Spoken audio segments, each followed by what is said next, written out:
Well, good morning, Intimate fans, and welcome to the preview for Turffontein. We're on the inside track Sunday, the 18th of June, and with the cancellation of the Kenilworth meeting because of, as you can know, the rain down there has been absolutely incredible. And it's never enough and it's never too much, let me tell you. Doesn't matter what anyone says, keeps the dam full, and we need water. So let's kick off with race 1 in this 9-race program. 12 o'clock first race, 1,000 metre maiden juvenile plate, and the hot favourite is Wait for Green. Fabian Habib's runner with Kamala aboard it.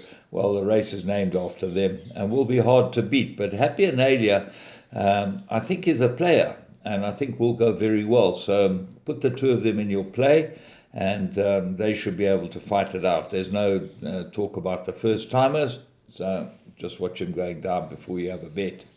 Race 2, maiden juvenile plate fillies, 1,000 metres, and I thought this was a two-cornered contest of the horses that run.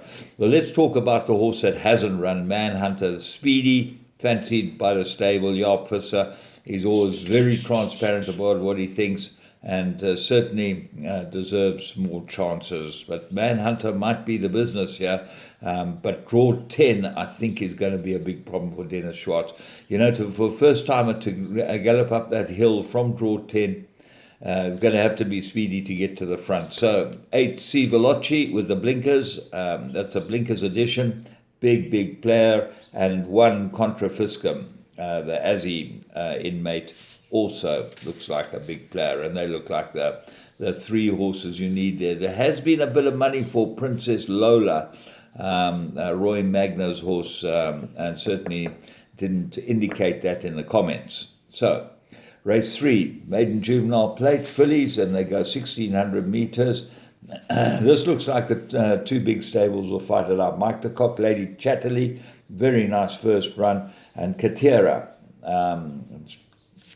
Jordan Terry's runner, number 5, ridden by Keegan de Mello. They're the 2 that should go for it. And if anything's going to upset them, it might be number 1, Azaleas for All, from the Fanny Broncos yard, drawn 2 with Marco van Rensburg. Race 4, a maiden juvenile plate. They go 1,600 metres.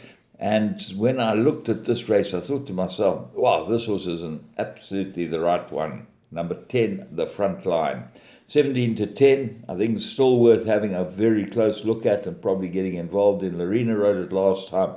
Robbie Sage has run a drawn 1, and it's now had a couple of very nice warm-ups, and the mile will suit it. So that looks like the player here, and that's one's for Benny Lungo, one of my big fans. So Benny, hope you have a good Father's Day. Number 1, not striding out last time out, Copper John, maybe an improver. Galadorn, number 4, drawn 10, that's not in its favour as Pied Kingfisher, but gets the blinkers. And you've seen Mike de Kock with the blinkers on a couple of these babies, and they certainly have improved.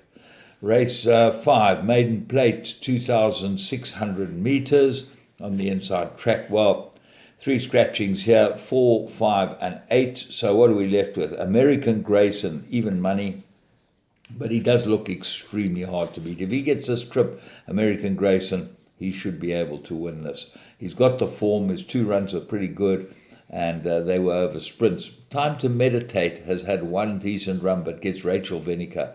That's always a big plus. So have a close look at her. LA Dreamer, Timothy Pretorius comes to Joburg. Not going to be easy for him. Race 6, middle stakes, 2,600 metres. Well, the top 2 are scratched. So I found 2 big priced horses here that I really like. I think they'll go really well. 3, Whispers of War. The Cornet Specien mate runs on, absolutely ready, perfect race for him. He's 12 to 1, and I would think that he'd be big value at 12 to 1. The other one was Captain Chorus. Look for big improvement with 50 kilos on his back, Captain Chorus. He should go well here. I like him a lot. I think he's right in the play. Of the others, Flying First Class, always dangerous, but gets 2 kilos overweight. Kind Judy got great form and gets Muzieni. Race 7, Pinnacle, 1450. Number 2, Bartoldi is my find of the race. Eye of the Prophet's got a very good chance with Rachel on it, drawn 1. Quantum Theory might need another run after gelding. Team Gold, third run after a rest, could go well. And number 7, Vanderbilt, is my strong first choice. I think he's got the pace and might go to the front. And Matthew Thackeray gets a very good ride. Race 8, Middle Stakes, 1600 meters. And I'm going with number 8, African Torrent. Big price horse this one, and Climate Control at 14-1. They look like the two that might upset the favourite Caliber Crest. Now Caliber Crest is a big runner with 52 on its back, got very good form and looks to be useful. Race 9, this is a merit-rated handicap, 1600 meters, 3 horses. Ashanti Swords, the find of the race, number 3, worth having an each way on. Had 2 nice warm-ups, drawn 1. Caden Brewer can't do too much wrong from there. 7, Stanley comes off a rest and moved from KwaZulu-Natal, but they've all got to try and beat number 8, Conor McGregor. Kamala gets the ride, huge runner for Kobus Roo, so put that into all your play. From me, James Goodman, the whole Interbet team, hope you have a great day at Turffontein.